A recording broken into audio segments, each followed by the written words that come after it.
Silakan duduk saudara-saudara, puji Tuhan. Sekali lagi shalom. Ya, selamat Paskah dari yang sebelah sana ya. Selamat Paskah yang ada bagian sini, selamat Paskah maupun yang di ujung sana, selamat Paskah saudara ya. Jangan lupa kita membiasakan bukan cuma mengucapkan selamat Natal, tapi juga selamat Paskah. Karena sudah berulang kali saya ingatkan, kalau tidak ada Paskah, Natal juga nggak ada saudara sebetulnya ya. Yesus cuma lahir sebagai manusia biasa, nggak perlu dirayakan saudara. Tapi karena ada Paskah, Natal disempurnakan. Amin saudara. Yang percaya katakan amin. Saudara,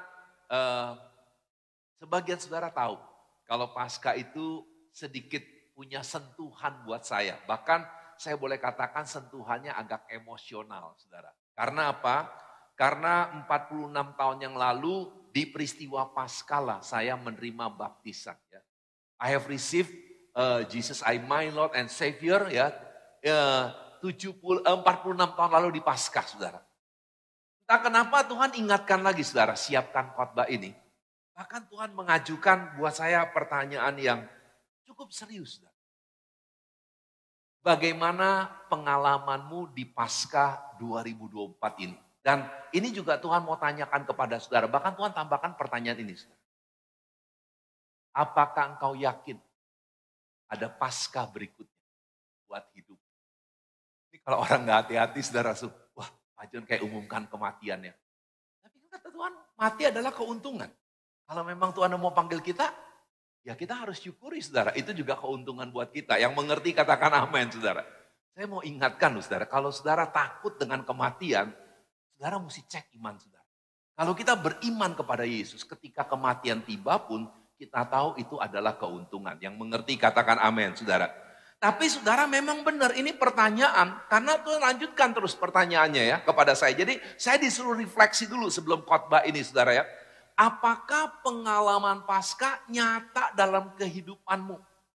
Dan ini juga pertanyaan kepada saudara. Kalau saudara merayakan Paskah lagi di 2024 ini. Apakah pengalaman yang Tuhan mau berikan di Paskah nyata dalam kehidupan saudara? Kalau enggak, just it is another Easter. It is another Passover. Ini cuma Paskah yang biasa-biasa aja. Paskah yang akan lewat aja gitu saudara. Tapi Tuhan enggak mau itu saudara. Nah apa yang Tuhan rindu saudara alami? Yang Tuhan siapkan pada saat Paskah yang pertama. Tampilkan tema khotbah hari ini. Saudara yang Tuhan rindu adalah saudara mengalami encounter with Jesus. Saudara mengalami kalau terjemahannya panjang saudara. Perjumpaan ilahi secara pribadi dengan Yesus. Karena saudara kalau kita bisa berjumpa dengan Yesus. Kalau saudara bisa mengenal Yesus. Kalau saudara bisa menjadikan dia sebagai Tuhan dan Juru Selamat. Itu perjumpaan ilahi. Itu Tuhan yang sediakan. We cannot come to Him. But He can come to us. Amin saudara. Kita nggak bisa dengan usaha kita datang kepada Dia. Tapi saudara Tuhanlah yang datang kepada kita. Makanya ketemu Yesus itu perjumpaan ilahi. Dan kalau saudara hadir di Jumat Agung ya. Saya sampaikan ayat ini saudara. Yesus menunjukkan bahwa ketika dia hadir ya. Pas dia baru meninggal aja. Langsung tidak tunda-tunda ya. Saya senang sekali dapat perkataan di Jumat. Saya ngomong saudara Jumat Agung. Tidak tunda-tunda, tidak tanggung-tanggung. Ada orang yang langsung mengalami perjumpaan ilahi dengan dia. Ya. Yuk kita lihat ayatnya saudara. Yang Jumat sudah baca, boleh baca lagi saudara ya. Ayat 46 menunjukkan apa saudara? Kita baca dulu ayat 46. 2, 3. Lalu Yesus berseru dengan suara nyaring. Iya Bapa ke dalam tanganmu, kuserahkan nyawaku. Dan sesudah berkata demikian, ia menyerahkan nyawanya. Jadi saudara peristiwa ini adalah detik-detik terakhir hidup Tuhan di muka bumi ini. Ya, ini detik-detik terakhir saudara. Karena habis itu dia menyerahkan nyawanya. Dia nyawanya sudah tidak ada. Dia meninggalkan dunia ini. Tapi saudara, mari kita lihat ayat 47. Yang membuktikan bahwa pasca Tuhan mau kita mengalami encounter with Jesus saudara. Ayat 47 kita baca saudara. 2, 3. Ketika kepala pasukan melihat apa yang terjadi, ia memuliakan Allah. Katanya, sungguh orang ini adalah orang benar. Saya ulangi sedikit saudara, karena ada yang tidak hadir Jumat Agung. Saudara, hukuman salib adalah hukuman mati yang sudah dirancang sebelum zaman Yesus. Ya. Jadi bukan zaman Yesus tiba-tiba ada hukuman salib. Pemerintah Romawi saat itu menyiapkan hukuman salib, itu hukuman mati buat orang yang betul-betul sedemikian jahatnya, dijatuhi hukuman mati, tapi dia maunya hukuman mati yang membuat dia menderita dulu.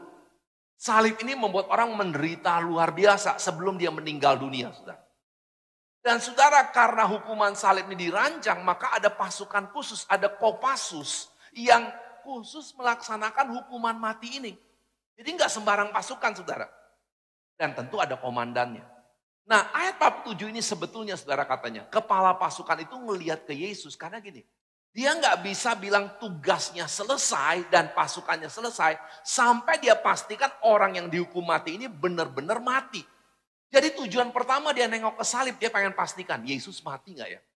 Tapi saudara, ketika dia lihat ke salib, dia ngalami encounter. Ya, dia ngalami encounter karena apa, saudara? Dia justru ngapain, saudara? Dia harusnya cuma ya napas lega, tugas selesai. Tapi dia ngapain, saudara? Boleh kita katakan 3 kata berikutnya setelah koma, saudara. Ketika kepala pasukan dan apa yang terjadi, dia ngapain, saudara? 2, 3. Ia memuliakan Allah. Kalau orang tidak mengalami encounter with Jesus, gak mungkin dia bisa berubah dari orang yang tidak mengenal, bahkan benci mungkin sama Tuhan, tiba-tiba memuliakan Allah. Dan bahkan dia mendeklarasikan apa, saudara? Yuk kita baca sekali lagi, saudara. Deklarasi apa, saudara? Kalimat terakhir, 2, 3. Sungguh orang ini adalah orang benar. Dia bilang orang ini mati bukan sebagai orang jahat. Orang ini mati sebagai orang benar. Saudara, Paskah adalah encounter with Jesus. Kalau kita merayakan lagi Paskah 2024, pastikan encounter with Jesus nih saudara terus alami. Karena saudara, encounter with Jesus bukan pengalaman sekali. Tapi encounter with Jesus Tuhan mau tiap hari kita mengalaminya. Nah makanya Paskah ini ingetin lagi saudara, saudara encounter with Jesus. Dan tema besarnya saudara adalah encounter with His redemption and with His restoration. Nah, tapi tampilkan, saya berikan bahasa Indonesianya aja saudara ya. Yuk katakan sama-sama saudara, 2, 3. Alami semakin sempurna karya pengampunan dan pemulihannya. Jadi saudara, encounter with His redemption itu adalah ngalami pengampunan. Encounter with His restoration atau pemulihannya hari ini kita mau bahas. Tapi saya mau gunakan 5 sampai 6 menit saudara untuk ulang sedikit supaya saudara tuh nangkep saudara ya. Tentang pengampunan yang dia mau kita ngalami encounter. Karena saudara bukan cuma waktu terima Yesus saudara ngalami pengampunan. Coba diklik selanjutnya. Ya. Saudara boleh baca dulu sama-sama dengan saya 2, 3. Penebusan yang dibayar Yesus di atas kayu salib mendatangkan pengampunan yang bukan biasa-biasa. Tetapi banyak hal luar biasa yang terkandung di dalamnya. Kenapa banyak hal luar biasa? Karena kita baca ayatnya dulu, 2, 3. Di dalam dia kita beroleh penebusan, pengampunan dosa, sesuai dengan kekayaan kasih karunia Allah. Penggunaan kekayaan ini seperti begini saudara. Kalau kamu makan buah ini, kekayaan vitamin ini kamu temukan. Ini maksudnya saudara. Tuhan mau ketika saudara ngalami encounter with His redemption, encounter with His forgiveness, karena redemption itu forgiveness saudara. Kita tuh ngalami seluruh kekayaannya. Kekayaannya seperti yang Tuhan tetapkan. Nah kalau saudara nggak ngerti, makanya saya udah ketemu beberapa orang Kristen. Itu yang saya ketemu. Suka ngomong begini, Tuhan masih ampuni saya nggak ya? Tuhan masih mau ngampuni saya nggak ya? Saudara itu terjadi karena apa? Dia tidak encounter with His redemption. Dia tidak mengalami perjumpaan ilahi dengan pengampunan Tuhan. Sehingga dia masih ragukan, Tuhan ngampuni nggak ya? Tuhan masih mau ampuni nggak? Nah klik ya. Ini poinnya saudara. Yang saya khotbahkan di hari Jumat. Yang saya akan jelaskan dalam beberapa ya. Tinggal 3-4 menit saja hanya menjelaskan singkat. Yuk saudara, Tuhan mau apa saudara? Kita katakan sama-sama. Keluar biasaan pengampunannya yang harus terus kita hayati dan alami. Nomor 1, pengampunannya mengampuni semua dosa masa lampau. Stop dulu di sini, saudara. Yuk, saudara, jangan ragukan. sebelum saudara kenal Tuhan, dosa apapun yang saudara miliki waktu pertama kali saudara ketemu Tuhan. Walaupun ada orang bilang gini, gua nggak bakal ampuni lu seumur hidup. Ada loh orang ngalami. Dia cerita langsung sama saya. Ada orang udah deklarasi, nggak bakal ngampuni saya seumur hidup dia. No problem, saya bilang. Itu bukan masalah. Karena pengampunan dia nggak berdampak apa-apa, saudara. Maaf, saya harus katakan. Tapi pengampunan Yesus mengubah saudara bisa mempunyai kehidupan yang kekal. Yang masih percaya katakan amin, saudara. Itu yang paling penting. Makanya jangan terpengaruh kalau orang bilang, saya nggak mau ngampuni kamu seumur hidup. Nggak masalah, saudara. Walaupun kita sayangkan, saudara. Walaupun saya nggak mau saudara nggak nyeselin kalau memang saudara salah. Tapi saudara, kita nggak usah terpengaruh. Karena Tuhan bilang semua dosa masa lampau diampuni. Amin, saudara. Yang kedua, yang tidak kalah pentingnya. 2, 3. Pengampunannya terjamin buat dosa sekarang dan masa mendatang. Nah kalau saudara nggak ngerti ini, saudara. Bahkan ya, cuman saya tidak akan ulangi lagi, saudara. Saya tampilkan satu ayat, saya diberkati. Saudara, saya bersyukur ya. Dan ini yang saya rindukan sesuai pesan dosen khotbah saya. If you preach something, you have to experience it yourself. Kalau kamu mengkhotbahkan sesuatu, kamu harus ngalami sendiri. Saya ngalami benar, saudara. Saya temukan ayat dikatakan Tuhan suka mengampuni. Tuhan jadikan kesukaan lo mengampuni. Kenapa saudara? Bukan Tuhan mau toleransi. Karena tanpa diampuni, saudara nggak bisa dipulihkan. Yang mengerti katakan amin, saudara. Makanya dia gampang mengampuni supaya setiap orang yang langsung bilang, Tuhan saya berdosa, saya butuh diampuni. Langsung Tuhan ampuni. Yang percaya katakan amin, saudara. Jangan ragukan kekayaan ini, saudara. Dan yang terakhir yang tidak kalah penting sebelum kita masuk dalam poin khotbah hari ini. 2, 3. Pengampunannya memberi kemenangan-kemenangan yang kita butuhkan. Lukas 5 ini sangat memberkati saya. Saudara baca di rumah ya, karena sekali lagi saya cuma ulang singkat. Ini pertama kali loh, saya ada khotbahin berapa kali. Ini pertama kali saya nangkap sesuatu yang belum pernah saya tangkap setelah 46 tahun jadi orang Kristen. Ada orang sakit, ditolongin 4 temennya, ketemu Yesus tujuannya untuk alami kesembuhan. Tentu saudara waktu dia memandang Yesus, dia mau dengar pasti apa saudara? Yesus ngapain saudara? Menyembuhkan dia, betul nggak saudara ya? Dia nggak harapkan yang lain. Tapi saudara, saya akhirnya baru kali ini baca sadar, Tuhan nggak bilang gitu saudara. Tuhan bilang dulu, dosamu sudah diampuni. Tuhan mulai dengan pernyataan itu. Karena Tuhan bilang, the key to receive my healing, my victory yang Tuhan sediakan adalah melalui pengampunan. Kita dilayakkan untuk bisa menerima kesembuhannya dan lain sebagainya. Amin, saudara. Kalau kita nggak dilayakkan, kita nggak bisa disembuhkan. Dan dilayakkan karena apa, saudara?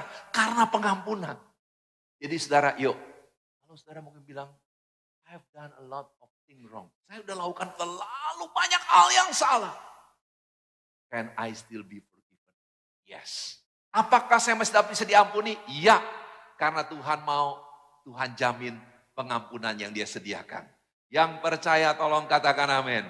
Yang percaya mari kita beri tepuk tangan buat pengampunan Tuhan yang luar biasa. Yang sudah kita terima. Dan yang terjamin untuk kita terima kapanpun kita butuhkan. Amin saudara. Nah sekarang kita masuki yang kedua saudara ya. Setelah kita encounter with his redemption. Kita harus mengalami encounter with his restoration. Atau saudara baca bahasa Indonesianya yang saya berikan huruf tebal 2, 3. Mengalami semakin sempurna karya pemulihannya.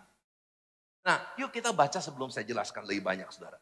2, 3. Pengorbanan Yesus membayar lunas harga pengampunan dan pemulihan. Ulangi seperti saya ngomong saudara.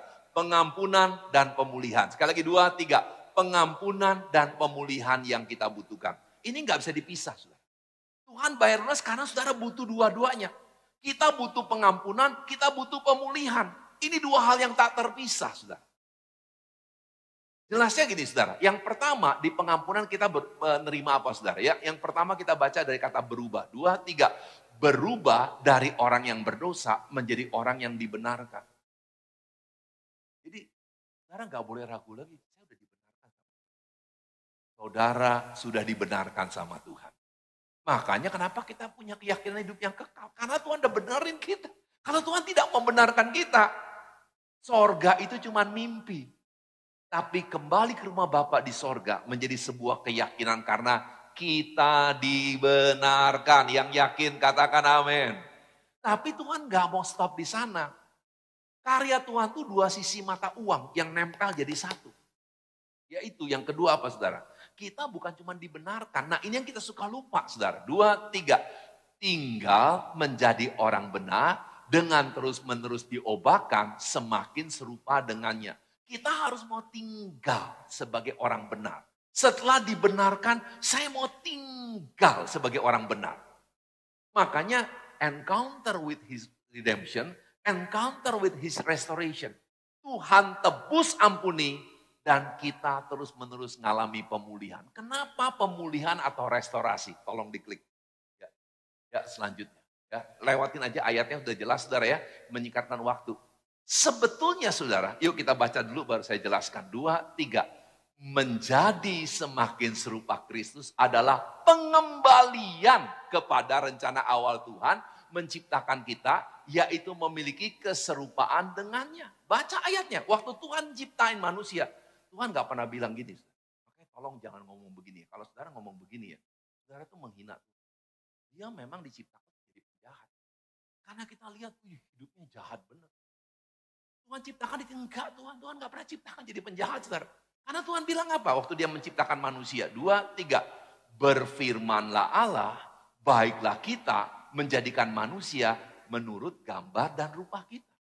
Tuhan mau setiap manusia lahir membawa keserupaan dia. Yang percaya tolong katakan amin. Makanya saya pernah katakan, kita lihat orang jahat saudara. Sejahat apapun, dia masih bisa melakukan hal yang baik. Kenapa? Karena keserupaan Kristus itu ada saudara. Tapi karena proses yang dia alami yang saya tidak mau bahas panjang saudara. Dia terbentuk jadi penjahat. Dia terbentuk jadi orang jahat saudara. Tapi ketika kita being redeemed, Tuhan mau kita juga being restored. Ketika kita ngalami ditebus, Tuhan mau kita juga ngalami dipulihkan kembali serupa Kristus. Makanya saudara yuk kita harus rindu. Kita dipulihkan semakin serupa Kristus. Saudara. Selanjutnya kita mau dapat penjelasan. Apa sih serupa dengan Kristus? Klik. Nah saudara seringkali kita mungkin punya bayangan yang tidak lengkap. Saya katakan tidak lengkap, bukan salah.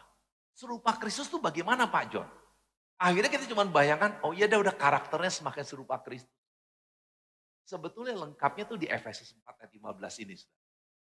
Yuk kita baca dulu ayatnya baru kita baca poinnya saudara. Ayat yang udah sering saya pakai saudara, sangat sering. 2, 3.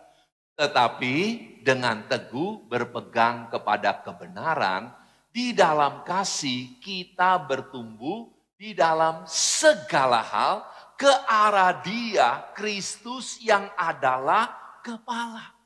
Jadi saudara baca dulu penjelasannya sebelum saya jelasin lebih lanjut. 2, 3. Mengalami semakin sempurna restorasi atau pemulihannya yang bertujuan membawa kepada keserupaan Kristus adalah bertumbuh dalam segala hal ke arah Kristus. Jadi kalau saudara tanya, di gereja lu ngajarin serupa Kristus, maksudnya apa? Tuhan mau kita bertumbuh dalam segala hal ke arah Kristus. Satu ayat lagi yang saya diberkati gara-gara Paskah ini. Ini ayat favorit saudara. Tapi saya rasa ini Tuhan mau bawa kita kepada pemahaman yang lebih utuh, lebih dalam. Klik. Kita suka loh ayat ini saudara. Siapa yang gak suka Yohanes 10 ayat 10 bagian B? Aku datang kata Tuhan. Supaya mereka mempunyai hidup dan mempunyai dalam segala kelimpahan. Dan kesalahannya kita suka menghubungkan cuma dengan uang, dengan harta. Tuhan mau kita kelimpahan. Hubungan selalu dengan harta. Ada pendeta yang teologi kemakmuran, pengajaran menekankan kemakmuran saja. Khotbahnya makin kaya. Bahkan mereka ngomong begini saudara. Dan jangan mau terima. Kalau lu gak kaya ikut Tuhan, lu gak beres. Gak ada. Kelimpahan bukan berarti kaya, tapi kelimpahan tuh saya ngelihat orang-orang yang penghasilannya tidak berkelebihan, tapi dia punya kelimpahan dalam banyak hal yang lain. Tapi ternyata Tuhan janjikan ini kenapa? Yuk, itu ada kata punnya kelebihan, saudara. 2, 3. Sebagaimana Tuhan mau memberi kelimpahan dalam segala hal, lompatin ayatnya, Ia mau juga kita bertumbuh dalam segala hal atau aspek kehidupan kita. Jadi waktu nyiapin khotbah ini Tuhan ingat ini, kasih tahu sama jemaat. Aku tuh memberkati dalam segala hal karena apa? Karena aku mau cukupkan sehingga engkau bisa bertumbuh dalam segala hal. Tuhan berkati kemampuan engkau berubah supaya karaktermu semakin serupa Kristus. Tuhan berkati kelimpahan supaya engkau bisa memberi, supaya engkau bisa jadi berkat dimanapun engkau ada. Jadi jangan dibatasi kepada satu hal saja. Tuhan memberikan engkau hikmat. Sehingga walaupun engkau ibu yang tidak pernah sekolah. Saya pernah ceritakan tentang mama teman saya, saudara. Tidak pernah sekolah. Karena dia lahir di zaman penjajahan, saudara. Orang tuanya masih punya paradigma lama. Perempuan tuh masuk dapur. Yang penting bisa ngurus anak sama masak. Udah, gak usah sekolah. Dia gak sekolah. Tidak sekolah sama sekali. Saya ulangi sedikit cerita ini karena saya benar selalu itu menjadi momen yang spesial. Waktu saya hadir, saudara, dalam ibadah. Salah satu ibadah kedukaan, saya lupa ibadah yang mana, saudara. Saya terharu 2 orang kasih kesaksian. Seorang adalah direktur sebuah perusahaan. Ya, bukan pemilik, satu pemilik usaha. Pengusaha. Dua-duanya terima kasih sama tante ini. Karena tante ini tuh kayak mama mereka secara rohani. Suka memberikan nasihat-nasihat. Padahal saudara, dia tuh kan musia buta huruf. Tapi dia minta mujizat Tuhan. Dia bilang Tuhan belajar baca udah terlambat. Saya minta satu hal. Saya bisa baca Alkitab. Dan memang benar saudara, dia nggak bisa baca koran, dia nggak bisa baca buku. Tapi dia bisa baca. Dia tidak sekolah Alkitab.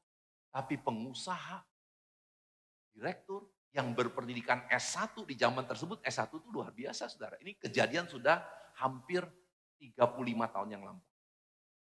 Tahun 87 atau 88. Tapi saudara lihat, Tuhan mau kita bertumbuh dalam hikmat, amin.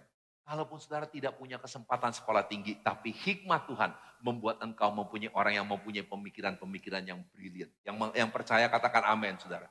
Makanya harus bertumbuh dalam segala hal. Keserupaan Kristus itu kita ingat. Hikmat kita bertumbuh ke arah Kristus. Karakter kita bertumbuh ke arah Kristus. Berkat jasmani kita bertumbuh ke arah Kristus. Semua bagian kehidupan kita bertumbuh ke arah Kristus. Yang percaya katakan amin saudara. Nah makanya hari ini saudara, bagian terakhir khotbah, tapi masih bisa sekitar 12-15 menit. Saya digerakkan untuk membahas 3 tindakan. Sebab dalam serupa Kristus ada bagian kita. Tuhan yang membuka jalan, Tuhan yang memampukan saudara bisa serupa Kristus. Sekali lagi saya ulangi, Tuhan yang membuka jalan, karena kalau Tuhan gak nyelamatin saudara, saudara gak bisa serupa Kristus. Tuhan yang memampukan saudara serupa Kristus, tapi ada tindakan iman kita merespon. Yuk kita lihat 3 ini. Yang pertama, ya, apa 3 tindakan untuk bertumbuh dalam segala hal ke arah Kristus. Saya mau membantu saudara mengingatnya dengan pakai B semua. Yang pertama sangat jelas, katakan dengan sungguh-sungguh 2, 3. Bertobat. Lebih keras 2, 3. Bertobat. Mari kita mau baca ayat yang menunjukkan bahwa pemulihan dan bertobat itu sangat tidak dapat dipisahkan. Kalau orang pengen ngalami perubahan kehidupannya, semakin serupa Kristus, dia harus mau bertobat. Dia bukan harus tidak berbuat dosa lagi. Ada orang ngajak gitu, makanya lu jangan berbuat dosa lagi. Maaf, gak bisa. Gak suka dosa lagi bisa. Gak bisa berbuat dosa lagi, maaf. Saya suruh angkat tangan, saya gak berani. Karena saya masih manusia. Tapi yang penting saudara, ketika kita gagal, bukan ketika kita suka gagal, kita mau bertobat gak? Pemulihan pasti terjadi. Makanya kita menyaksikan orang jahat kayak apapun saudara. Ya. Saya udah menyaksikan 2 kali saudara. Pak John, ini orang katanya. Memang saya kenalnya dia udah sangat baik saudara ya. Dia sangat baik sekali. Waduh, kalau Pak John bisa kenal, tahu masa lampaunya, ngeri. Orang nggak mau deket sama dia. Orangnya jahat, kasar. Tapi Tuhan bisa berubah. Tuhan bisa merubahkan. Karena apa saudara?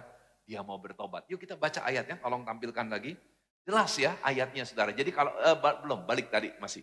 Oh, bertobat dan pemulihan nggak bisa dipisahkan. Ayat yang sangat terkenal dari 2 Tawari 7 ayat 14. Maaf saya lupa masukkan ayatnya saudara ya. 2 Tawari 7 ayat 14. 2, 3. Dan umatku yang atasnya namaku disebut merendahkan diri, berdoa dan mencari wajahku, lalu berbalik dari jalan-jalan yang jahat, maka aku akan mendengar dari sorga dan mengampuni dosa mereka, serta memulihkan negeri mereka. Jadi pemulihan gak bisa lepas dari bertobat.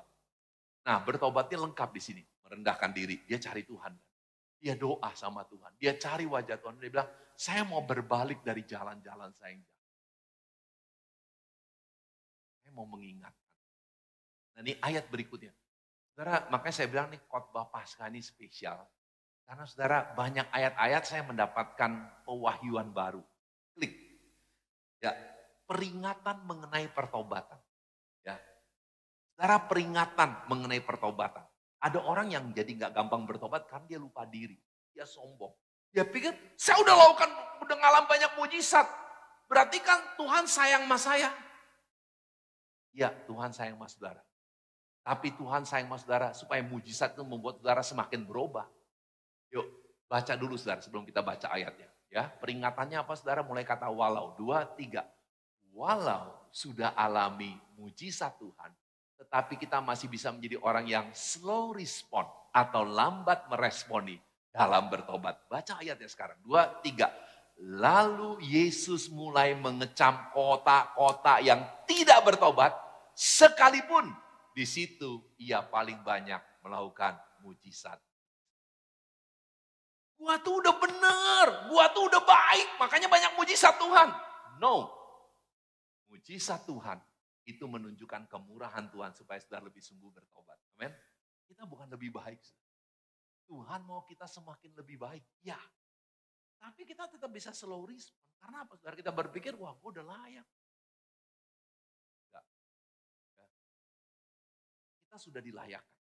Tapi kita terus akan menjadi serupa Kristus. Betul-betul mengalami kelayakan yang utuh. Kalau kita terus mau berubah. Bertobat. Bertobat tuh mau berubah atau berbalik. Kan sering udah jelaskan saudara, kata bertobat tuh metanoia ya. Jadi ada toko buku metanoia dulu tuh saudara penerbit itu dari kata bertobat. Jadi kalau tadi dosa tuh kita arah ke sini, sudah jelas bertobat tuh berbalik 180 derajat. Saudara ke arah yang berbeda. Makanya tindakan yang kedua, klik ya. Kita masuk langsung tindakan yang kedua. Ya. Tindakan kedua apa saudara? Katakan sama-sama dari mulai kata bangun 2, 3. Bangun kebiasaan baru. Supaya kita betul-betul berbalik. Bukan cuma kita ninggalkan kebiasaan yang jelek, kebiasaan yang salah. Kita betul-betul berbalik. Kita mulai membangun kebiasaan-kebiasaan baru. Itulah sebabnya saya semakin yakin kenapa tema kita rebuild. Ya. Tahun ini kenapa tema kita rebuild. Apalagi di 30 Desember ada yang bersaksi sama saya langsung. Pak John, ternyata untuk saya betul-betul alami diberkati dalam keuangan. Itu bukan sekedar gaji saya bisa naik. Dia ceritakan saudara, ternyata 2 tahun terakhir 2023 dia tuh sebenarnya malah orang di COVID hilang kerjaan, dia kerjaannya makin bagus, gaji makin naik. Tapi dia bilang sebelum gaji saya bagus, saya tuh gak pernah punya hutang. Tapi begitu gaji saya bagus, saya punya hutang sampai dikejar-kejar debt collector. What's wrong? Karena ketika diberkati tidak bangun kebiasaan hidup baru. Dia jadi dikit-dikit healing. Dikit-dikit healing, jalan-jalan, pakai ngutang lagi jalan-jalan. Saudara jalan-jalan jangan pakai ngutang. Kalau pakai ngutang tuh udah jangan jalan-jalan, berarti saudara gak punya duit. Gesek dulu, bayar belakangan. Saya jadi menyukai kemewahan. Saudara gak salah. Kalau Tuhan percayakan kemewahan, saya selalu minta anugerah. Tuhan, kalau ada orang nanya ada sesuatu yang mewah di tangan saya dan lain sebagainya, saya bisa mengatakan, I have received it. Saya sudah menerimanya.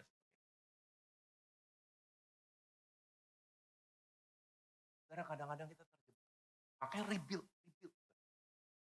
Kenapa kelakuanmu jelek? Rebuild. Oh, dulu kebiasaan bergaul sama orang-orang yang salah. Ya kalau terus saudara bergaul sama orang-orang yang salah, pikiran saudara kotor, perkataan saudara kasar. Rubah saudara. Supaya saudara semakin berhikmat, bergaulah sama orang-orang yang suka belajar kebenaran firman hikmat. Rubah. Kebiasaan baru harus kita bangun.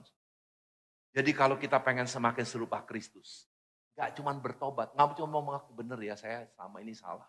Tapi mau bangun kebiasaan baru. Yuk ulangi dulu saudara, bertobat dan bangun kebiasaan baru. Sekali lagi 2, 3, bertobat dan bangun kebiasaan baru. Kita baca ayatnya sebelum kita masuki poin yang terakhir. Ya, klik, baca dulu ayatnya. Belum, balik dulu ayatnya. Yuk, 2, 3. Jauhilah yang jahat dan lakukanlah yang baik. Carilah perdamaian dan berusaha mendapatkannya. Jauh yang jahat, tapi nggak boleh stop di situ. Lakukanlah yang baik. Bahkan jadi orang yang kalau dulu waktu belum berubah lebih suka cari ribut. Sekarang lebih suka cari perdamaian. Bahkan berusaha mendapatkan perdamaian. Bagaimana ya supaya malah kita bisa damai. Dan yang ketiga dan yang terakhir. Ya klik sekarang baru boleh. Boleh nggak? Katakan dulu saudara ya, nyambung ya. Bertobat, bangun kebiasaan baru, dan bersama bertumbuh. 2, 3. Bertobat, bangun kebiasaan baru, dan bersama bertumbuh. Sekali lagi 2, 3. Bertobat, bangun kebiasaan baru, dan bersama bertumbuh. Ayat yang sama, ya saya ulangi lagi saudara. Tapi mungkin kita kurang memperhatikan penekanan Tuhan. Tetapi dengan teguh berpegang kepada kebenaran di dalam kasih. Jadi kita harus pegang kebenaran. Supaya ngapain saudara? Mulai kata kita baca 2, 3. Kita bertumbuh dalam segala hal ke arah Dia, Kristus yang adalah kepala. Saudara, Tuhan tidak memberikan saudara hak mengatakan, saya bertumbuh dalam segala hal ke arah Dia, Kristus yang adalah kepala. Makanya saya suka kutip teman saya ngomong saudara ya, dia seorang pengkhotbah. God give you no right to grow alone. Tuhan tidak memberikan hak kepada siapapun untuk bisa bertumbuh sendiri. Makanya 16 meneguhkan saudara. Kita harus berada dalam tubuh. 2, 3. Daripadanya lah seluruh tubuh yang rapi tersusun dan diikat menjadi satu oleh pelayanan semua bagiannya sesuai dengan kadar pekerjaan tiap-tiap anggota menerima pertumbuhannya dan membangun dirinya dalam kasih. Makanya Tuhan bilang pertumbuhan kita dalam tubuh. Saudara udah bisa lihat tubuh. Tubuh ini enggak satu anggota. Ada anggotanya, ada tangan, ada telinga, ada kaki saudara, ada hidung, ada mulut, ada mata. Anggotanya berbagai. Minggu depan kita akan terima perjamuan kudus. Ya, seperti biasa setiap minggu pertama. Tapi saudara tahukah? Salah satu hal yang Tuhan mau saudara ingat. Saudara terima. Slide terakhir dan ayat terakhir. Ya, yuk tolong tampilkan. Kita baca dulu ayatnya saudara. Kita baca ayatnya dulu saudara ya. Sebelum penjelasannya. Ayatnya 1 Korintus 10 ayat 16b sampai dengan 17. Yuk kita baca sama-sama. 2, 3. Bukankah roti yang kita pecah-pecahkan adalah persekutuan dengan tubuh Kristus? Stop dulu. Makanya kenapa saya selalu ngajak saudara berdoa waktu saudara angkat roti perjamuan. Jangan boleh angkat dengan tangan kiri. Kan saya makanya bilang angkat dengan tangan. Contoh saya itu kidal loh. Tangan saya kuat. Cuman saudara kenapa saya bisa tulis tangan kanan? Saya punya guru TK itu paradigma lama. Saya dipukul, tulis pakai tangan kiri. Saudara. Saya bisa tulis tangan kanan karena dipaksa guru saya untuk bisa tulis tangan kanan. Tapi main volley, angkat barang, main bulu tangkis, akhirnya saya pakai tangan kiri juga. Karena memang Tuhan kasih kidal. It's not wrong with left-handed, saudara. Cuman orang yang salah ngerti aja kan. Paradigma lama, saya berharap nggak ada yang begitu, saudara. Jangan pakai tangan kiri, nggak sopan. Otomatis waktu kita nggak ngerti, ya tapi boleh diajarin, saudara. Salaman dia urun tangan kiri dulu. Tapi saudara balik kepada poin. Waktu kita terima roti perjamuan. Tuhan bilang apa saudara? Ayat 17, 2, 3. Karena roti adalah satu, maka kita sekalipun banyak adalah satu tubuh. Karena kita semua mendapat bagian dalam roti yang satu itu. Jadi tiap terima perjamuan, salah satu yang Tuhan ingatkan bukan cuma tubuh Kristus yang berkorban buat saudara. Tapi anak Tuhan tuh harus punya satu tubuh. Dan konsepnya jelas di Alkitab. 20% menunjukkan gereja universal. Artinya saudara, satu tubuh itu kita dengan semua orang Kristen dunia itu satu tubuh. Tapi 80% lebih menunjuk kepada gereja. Makanya kita harus jadi anggota satu gereja lokal. Sayangnya memang, kenapa selalu ada orang yang kecewa dan pindah gereja? Karena nggak ada gereja lokal yang sempurna. Show me the perfect church, I'll move that church. Tunjukkan saya gereja yang sempurna, saya pindah ke gereja itu saudara. Nggak mau jadi gembala di sini lagi. Nggak ada gereja yang sempurna saudara. Tapi mari kita accept, kita terima kelebihan kekurangan anggota kita sama-sama di sini. Dan mari kita bertumbuh bersama-sama. Amin saudara. Makanya kenapa kita ada komit. Ya. Sekali lagi ayo, yang belum punya komit, saya berharap tahun ini saudara akan punya komit. Mau dinamain apa kek? Ya, mau pakai nama Alkitab. Ada yang mau pakai nama Tempes Mendoan, ada yang komit jadul saudara. Karena anggotanya orang, gak ada masalah. Tapi ada yang mau komit Kana, Betani, kita perlu. Saudara-saudara seiman, saling melengkapi, bertumbuh. Amin saudara. Yuk kita perlu. Karena sekali lagi tolong klik. Saya mau baca kalimat yang terakhir, yang saya sudah kutip saudara. Tapi saya mau ingatkan lagi. Kenapa kita perlu bertumbuh bersama? Boleh kembali, tolong ditampilkan. Ya, yuk, berdasarkan ayat ini, itulah sebabnya, boleh nggak kita katakan sama-sama? Tuhan tidak memberikan hak untuk kita bertumbuh sendiri. Jadi nggak bakal bisa. Hari ini di Paskah, saudara, kita mau encounter with His restoration. Kita mau perjumpaan ilahi dengan pemulihan. Saudara bertumbuh dalam segala hal karakter. Tapi kita butuh 3 B. Apa saudara? Bertobat, bangun kebiasaan baru, bersama.